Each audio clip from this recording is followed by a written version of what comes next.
Okay, Fred, this is a schematic of the VDSL installation at Hampstead. This part up here you know how to do. This is the VDSL punch block right here. This is one pair for one port that goes into the built-in pairs, which in this case might be, I don't know, 142 for example. Let's say that this one goes to built-in 200. So this one of course goes to built-in 200 into the built-in 200 outside punch block.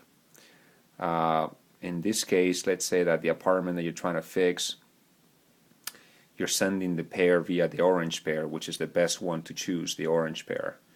So the orange pair, this is of course the cable, all the bundles, the cable bundles that go to all the apartments. So this particular cable obviously has the blue, the orange, the green, and the brown pair, and it may have more. As you know, they may have more pairs in some of these buildings.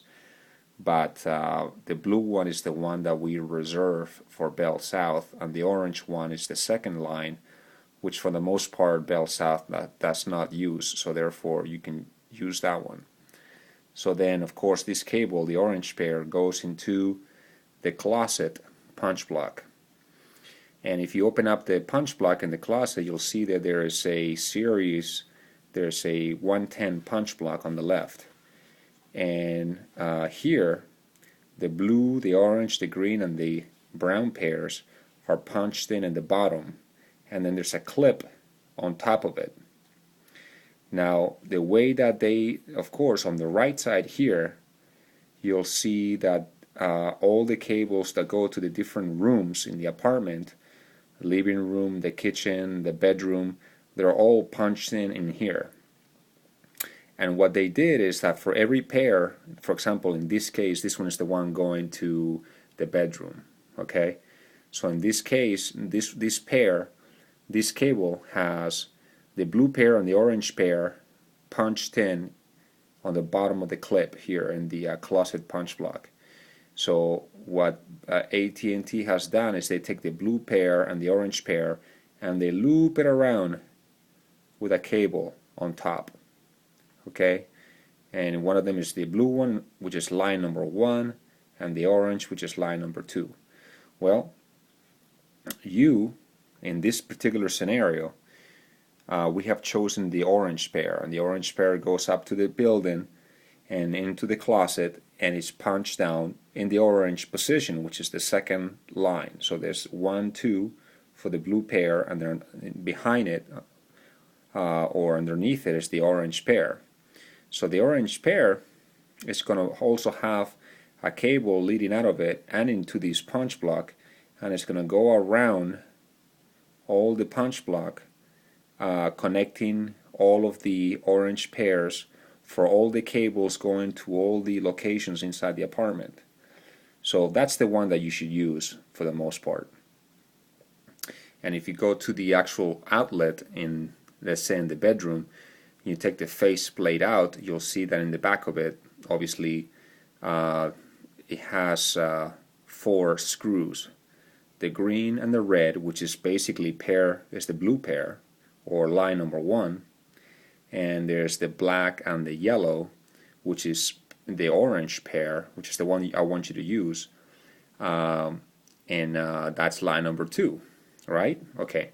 Now on the cable that the modem is plugged in, this is an RJ11 male right here, and this particular male, obviously the way they are arranged is that the middle pairs, the middle of the RJ11 is line number 1, which is red and green, just the same as here.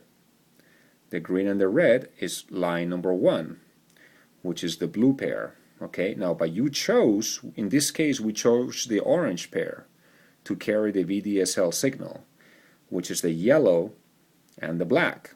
Okay, so on the RJ11, gotta remember that the red and the green is line number 1, and the yellow and the black is line number 2.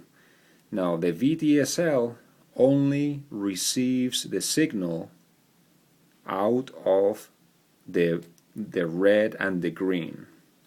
were the ones in the middle.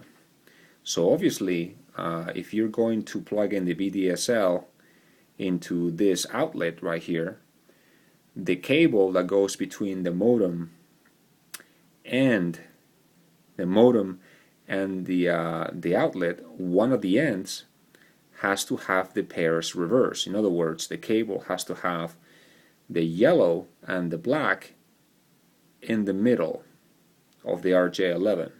Otherwise, when you plug it in, the signal is coming out of the orange pair, as you see here, which is in the yellow and the black. But the yellow and the black, the signal going into the modem, that it doesn't detect that. It only sees the red and the green. It only listens in the red and the green. So the VDSL modem will only listen in the pairs in the middle, that one and that one. The ones on the sides, it does not listen on the cables on the sides, only in the middle.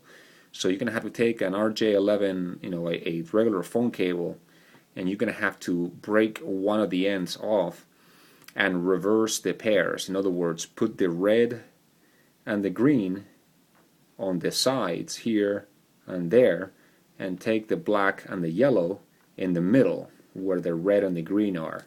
And that way you're going to reverse the order of the cables. And now, of course, the modem will listen to the right pair.